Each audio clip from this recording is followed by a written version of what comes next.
G'day and welcome to Kenty Blitz, your daily hit of NRL news. Kenty, another big night in league with news coming that Adam O'Brien's days are numbered at the Knights. Yeah, it doesn't end, does it? Look, it's probably the changing of the guard time for NRL clubs to sort of get the house in order for next year.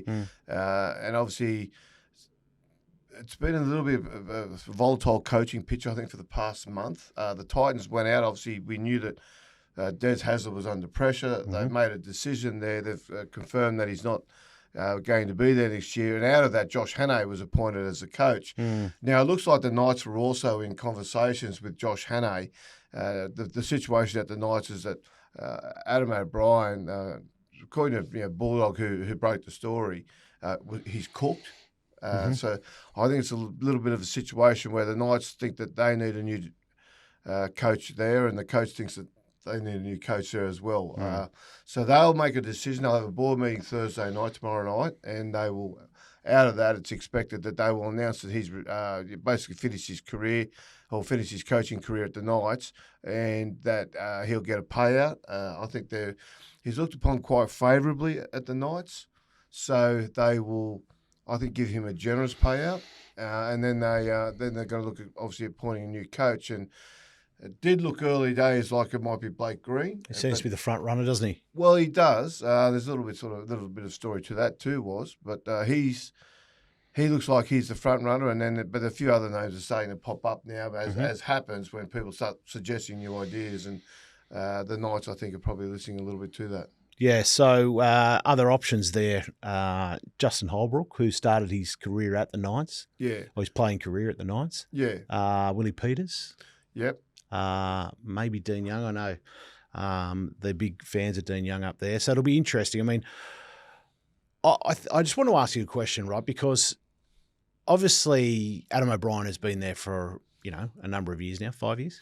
This is his sixth season, 6 years, and he's made finals in 4 of those seasons. Yeah. They won't make the finals this year, but in four of the 6 years he's been there, they've made the finals. So I think in some ways it's a funny way to have a look at his career. I think Adam O'Brien is a very good coach. I think he's a terrific bloke.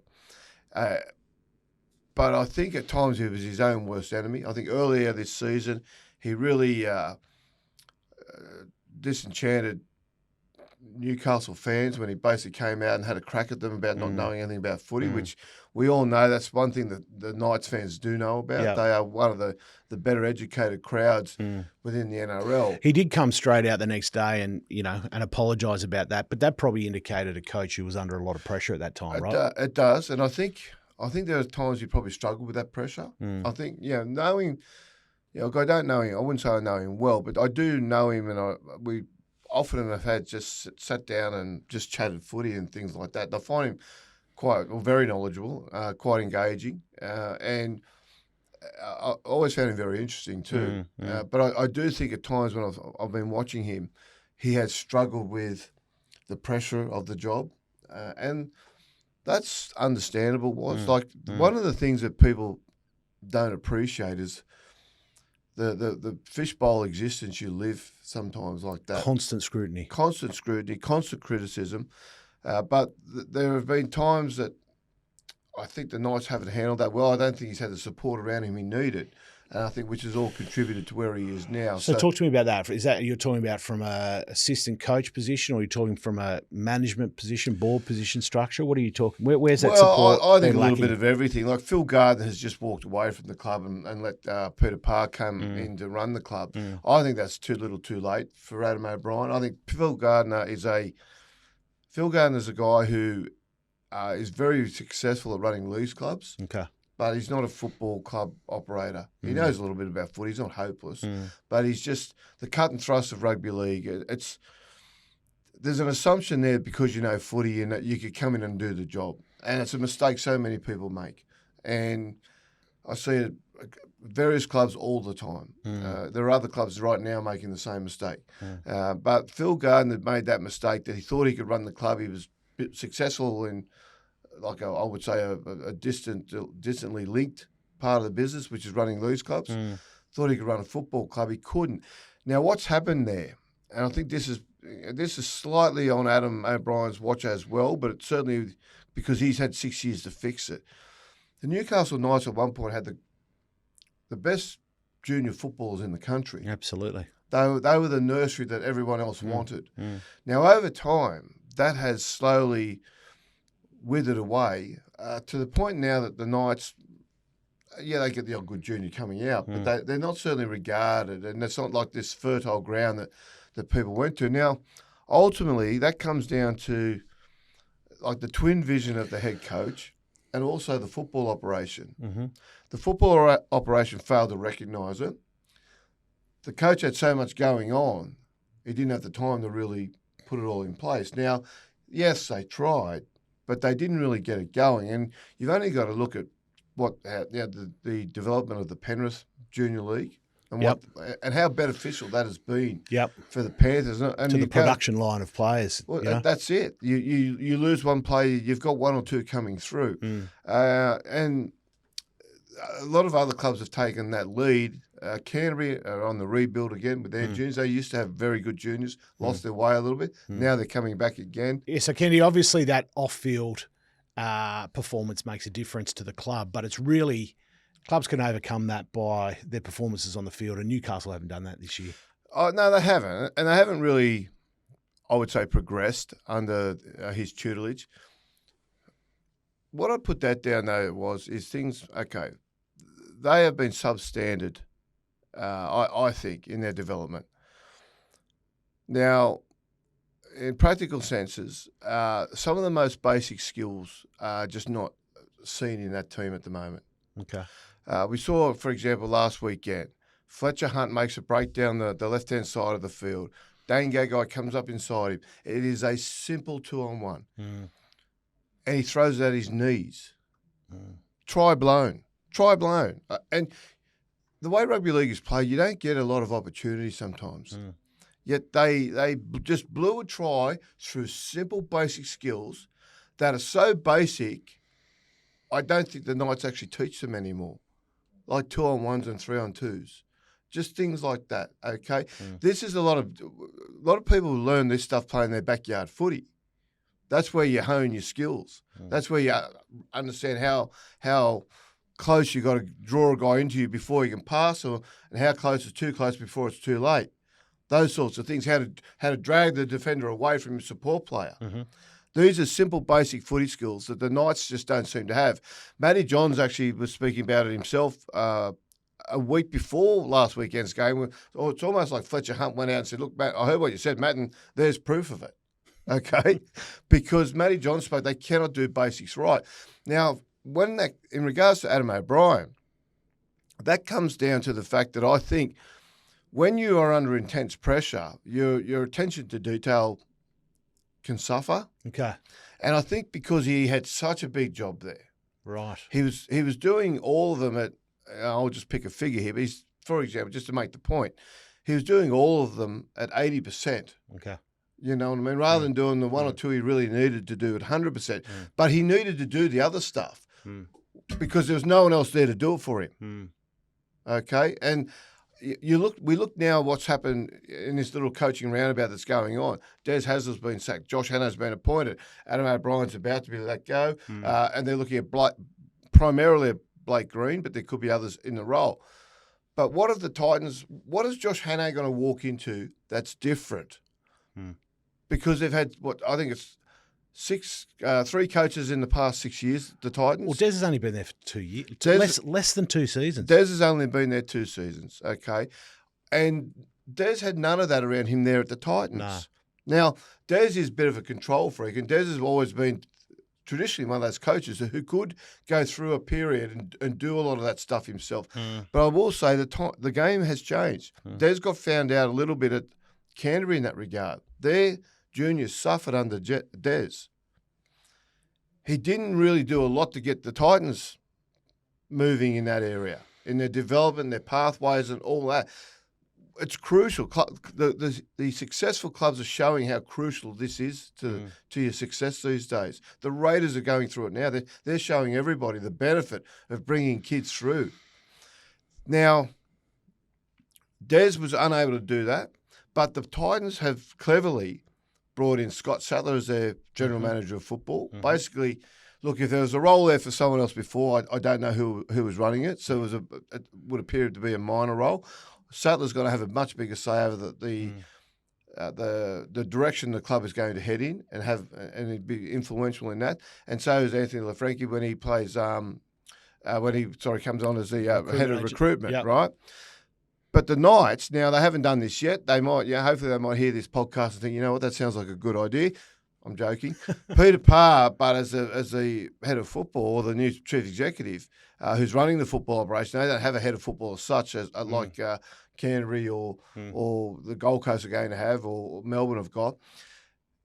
They will have to put something in place, because if whoever the coach is, if they walk into the same system, not a lot's going to change. I don't care how good a coach you are. Des Hasler was one of the most successful coaches we've seen. He's going to walk out of Gold Coast with a 30% winning record. It's extraordinary. Now, that's because the infrastructure wasn't around him. Tides are going to fix that now. Newcastle need to start getting to that area. And if Phil Gardner, part of his job is to start giving the club some funding through these leagues clubs to start saying, okay, you know what we're going to do? We're going to build this club. We're going to turn this into a world-class operation, because at the moment they're not. The professionalism within the Knights is not what it's required to be. They may claim to be professional. They may try and act professionally, but they're not doing it to the level that's needed to be done. And I think it's cost Adam O'Brien. It's interesting. You talk about Adam O'Brien and, he's working at 80% because he's got so much on. And, you look at modern rugby league clubs and the assistant coach has a lot of say about what goes on the field. Yeah. Right? And so Newcastle haven't been performing on the field, and yet they're going to put the assistant coach, Blake Green, supposedly up as the next man up. This is an issue, right, okay? And look, I'm sort of just keeping my powder dry a little bit here, because until I sort of see what they do, in which direction they go, it's hard, because it may change. But the word is that Blake Green is, the favourite for the job. He's their attacking coach. They've scored less points than anybody in the competition.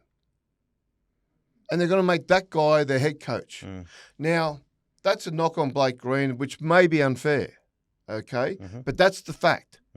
He's got the worst he's the attacking coach for the worst attacking team in the competition. So now they're going to let him run it all. Now, part of the reason that they're saying that is because, look, he gets on great with the players. They like him. And they just got a good vibe from it all. But he's got no head coaching experience at all.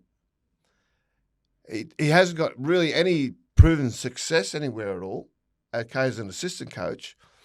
And the fact that the club is looking to appoint a guy because he's popular with players is a disaster. That's not the criteria for picking a coach, whether the players like him. In fact, that's often a problem. It seems crazy in modern rugby league, with the amount of money that's in it, how poorly structured some clubs are. Don't you think? Well, you're starting to get it. You are. Look, starting to sound like you. Yeah. That's a worry. Well, that's called osmosis. I just rub off on you. But the thing about that, though, is, and this is a peek behind the curtain, so to speak, for people. A lot of football clubs are still run like they used to be, and they're very resistant to that change. The clubs that have accepted the change and have grown with the change are streaks ahead, aren't they? They're streaks ahead. They are streaks ahead, and that is the reality of it. And Kenty, you talk often about the grand finalists for the last 10 years is pretty much the same teams. Well, it's basically the last 10 years the competition has been won by 3 clubs, basically. You know what I mean? So out of that, you've got to ask yourself a question: are they just so well run? Well, yeah, that is part of it. And then there's other issues we've spoken about before which come into it. But the Knights have got no excuse. Like even today, this is a very minor thing, okay? But the Knights, clearly after the news broke last night, they've got everybody interested, and it is a town that is football obsessed. Yeah. So what happens is they've cancelled the 2 player interviews, which are mandatory under the NRL. Okay, they're mandatory. The press conferences. They've cancelled them anyway. That's amateur, isn't it? Well, and then Adam O'Brien is due to speak Saturday, day before they play Cronulla on Sunday, and they've cancelled that as well already. Now, I would say this: if the clubs like to pick and choose when professionalism suits them. Mm-hmm. If you want to try and ask for something that's not part of their requirements, they'll knock you back, and then they'll say when you question why, mate, the players need their rest. They're professional players, all this sort of what, right? So you got to wear that. I remember in the old days, you used to be able to walk up to a player before a game, 2 hours before the game, they'd be watching reserve grade play, and you say, mate, can I ask a couple of questions? You sit and have a chat with them for 15 minutes and move on, and they were always happy to speak. Now you try and get a player before a game, some official will come along in his bloody tracksuit top, and he'll go, in his polo shirt, right? And he'll go, mate, he's got a game today. And you're like, in 3 hours? You know what I mean? Like in 3 hours, but no, mate, no. And that was part of their professionalism, so to speak, right? Okay. Now, it's complete bullshit. I've been in boxing dressing rooms as a fighter's got his gloves warmed up and saying his last words before they walk out. Yeah, like it's a convenience for them. Now the thing about the Knights, and people go, who cares about the journos and the media and all that? It's not about that. And look, I don't have a dog in that fight anymore. Okay, but what it is, it's not like this is a scandal. This is not anything that South and Roosters are currently dealing with. Yep. It's part of natural business. Yep. It's not great. It's not what you prefer, but it's just part of the natural business of running an organisation. So Newcastle this week will get more publicity than any other club now. They'll pretty much. There's been a big news week, but the rest of this week will be dominated by what happens at Newcastle. There'll be news teams outside tomorrow night's boardroom. There'll be updates there'll be speculation about who's coaching. This is a chance for this club to send these players out in their sponsored shirts, for everybody to get a look at them, to handle themselves with some class and tact and professionalism, and people go, you know what? They've worked it out. They will have a favourable impression. Not scurrying along with hoods over and not. Exactly. And that's what will happen. I guarantee you that's what will happen. Players will be walking in, heads down, not talking. I can't say anything. Yeah. When if they present themselves, they leave a much favourable impression to people. Sponsors will get, I think, good publicity, even though it's an unfortunate event. Adam O'Brien should come out Saturday, handle it and he's got this in him. So this is not a shot at him. Yeah. But just handle it with a touch of class. Okay. Yes, I'm disappointed. Yes, I've had a great run. I respect the club. I just felt I'd come to the end of my run. I didn't feel I had any more to offer, and just be entirely positive through the whole process. And he walks away, and everyone goes, you know what? It probably did burn him out, and he might be better placed next time he gets a job. Good point. Kenty, last thing on the Knights, right? If you're the head of the Knights, what do you do? Look, they need a complete overhaul, okay? Certainly they need to get the right coach. I don't think Blake Green's the right coach, given the fact I think they need a little bit. One, I'm worried about his background as a coach. I would be looking at someone like Willie Peters. I would even look at Brad Arthur. Brad Arthur took Parramatta from 14th, I think, to a grand final in 6 years, I think it was. I think he's just re-signed. Yeah, but he would have a clause in there to go back to the NRL. Okay, so that's irrelevant that he's re-signed. His two sons are there now, which might be good or bad, depending on what your opinion is there. But the thing about it, though, Brad Arthur's a great coach. He's got a proven history doing that. Willie Peters, I think he was an assistant up there at one point as well. So he goes there. He's done a terrific job at Hull. He's the head coach there. So he's the guy charged with making decisions. And that is so important because some coaches, as we've seen, cannot take that head coaching job and make those big decisions. Wayne Bennett understands this better than everybody. Power is taken, not given. And a lot of assistant coaches don't have the confidence to do that when they become head coaches. Some do. Jason Rolls came in straight away, made a statement with a few things he did. We've seen that. I don't know if Blake Green has got that in. He could well have it in him.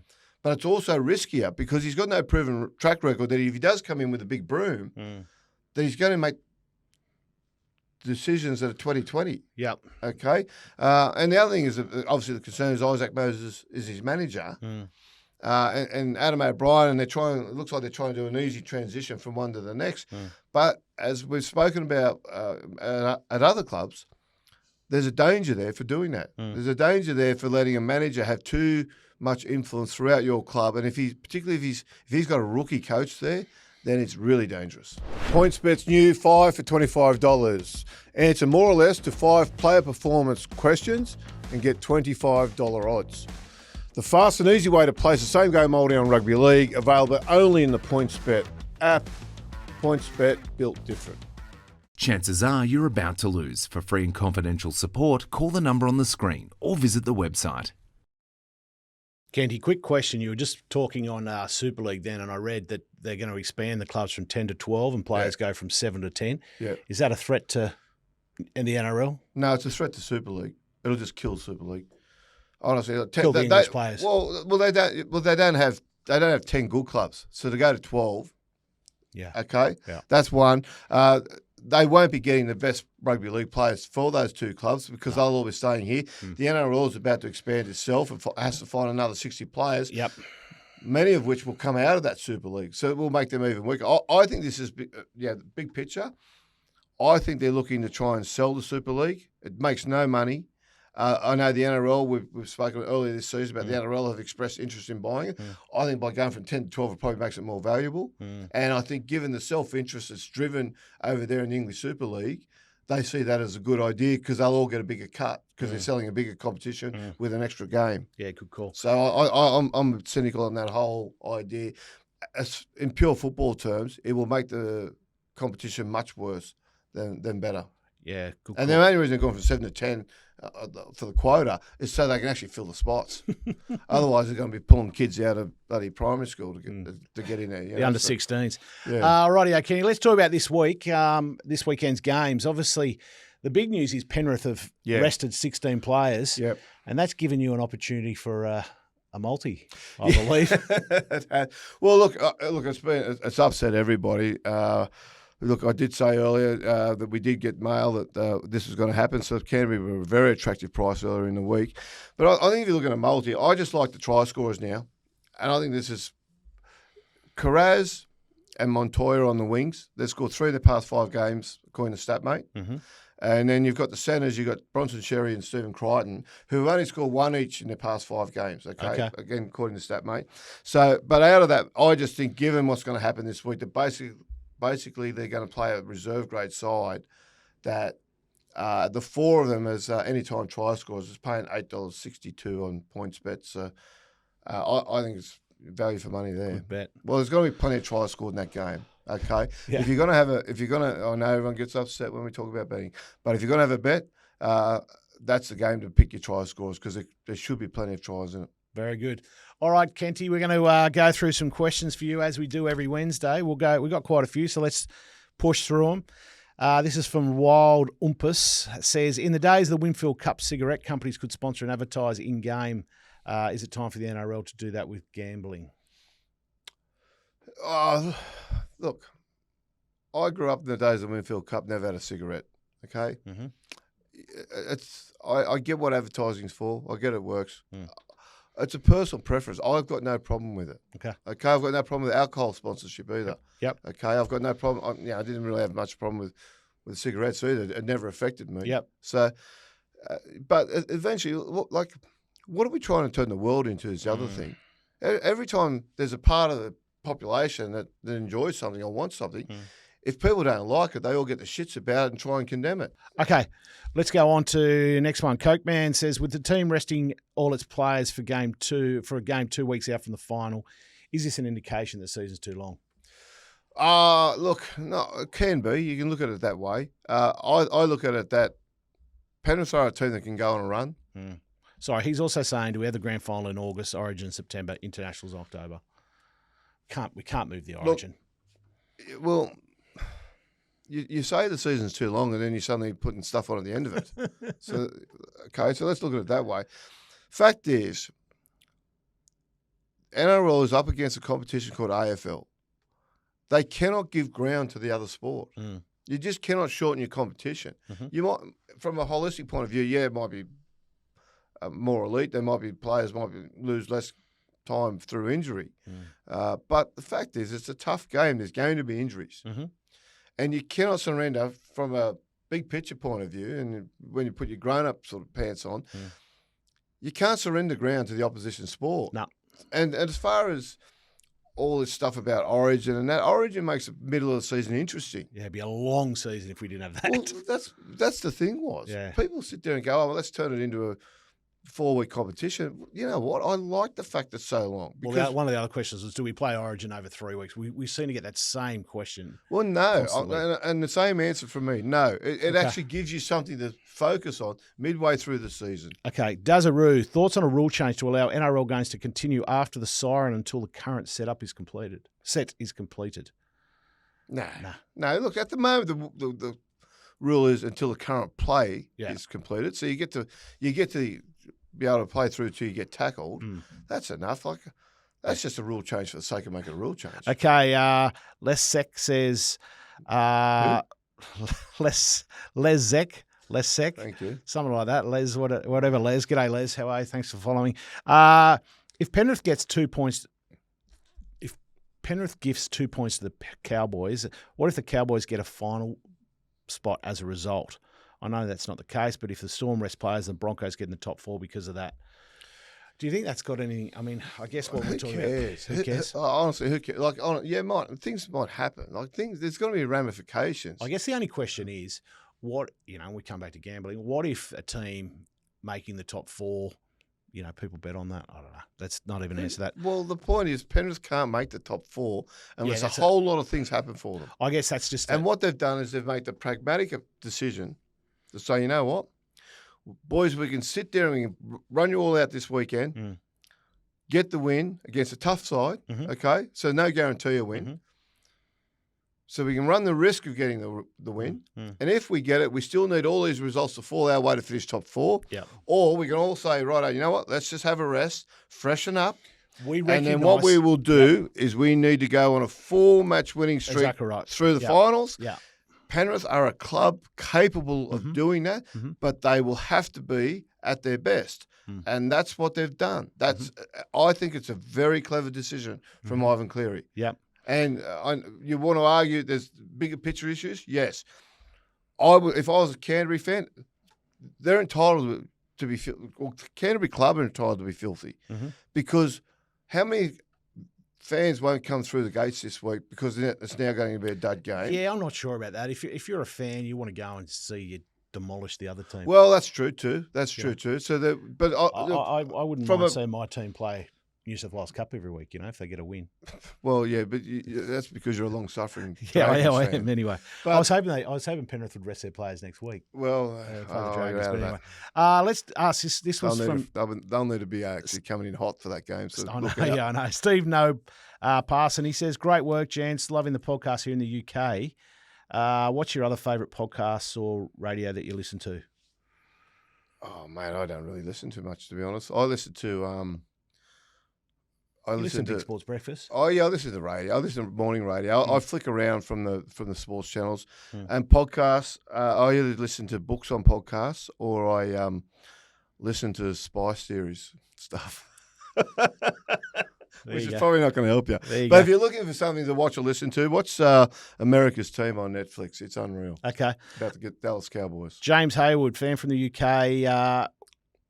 My question is, I actually changed this question because it was a long-winded question. How will Great Britain go versus the Kangaroos? They'll go right. Yeah, I don't think they'll win, but we don't know what the Kangaroos are going to look like at the moment. They might be running out of state cup side to play Penrith this week. Okay, play Canterbury this week. Let's push through these. Couple more questions. Penrith have this is from Chris Carroll. Penrith have just signed 3 18-year-olds halves. Could they be looking at Cleary leaving 2027? No, not at all. Not at all. Just planning for the future. Well, he's 27. What is he, 20? How old's Cleary now? 27 now? 26, 27? Yeah, 27. Anyway, look, I just think that's planning. Okay, planning. Colin Kelly asks, do you miss Monday night footy? I do. I'd love to see Monday night footy. Yep. But again, that's just going to add to more problems about how the weekly. Yeah, the rest periods would just be Sure, thrown out the yeah. window. There was no Thursday night games when. No. Oh, mate, if I'm my way, there'd be a game every night. Yeah. Okay. Dennis asks, could we see body cameras on the ref like the English Premier League? I hope not. I don't like it. I don't like the fact the ref's mic'd up. I think it's actually taken away. For what it's given the game, I think it's taken more away. Okay. Two more. Danny from the Mad Cow Tavern. I suspect that's in North Queensland. Well, you're the expert We give there. a shout out there. This is Kenty. If you work in income protection insurance and you get it referred a client named Josh Hannay, is it worthwhile you as an insurer setting up a policy for him? What he's stating is, is he ever going to get another Will job? he see out his 3 years and all the rest of it? Will he see out his 3 years? I think he will. Yeah, unless it's an absolute disaster, which I don't think it will be. But I would pretty much put the house there to see his 3 years out. It's going to be tough for him though. But he's got the skills to do it.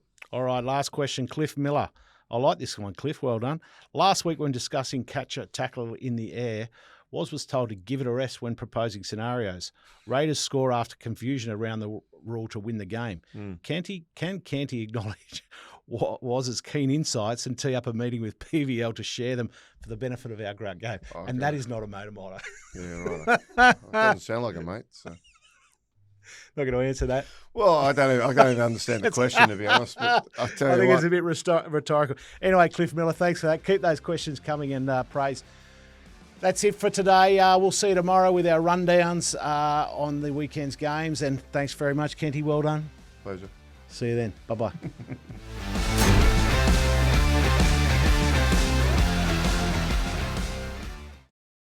Chances are you're about to lose. For free and confidential support, call the number on the screen or visit the website.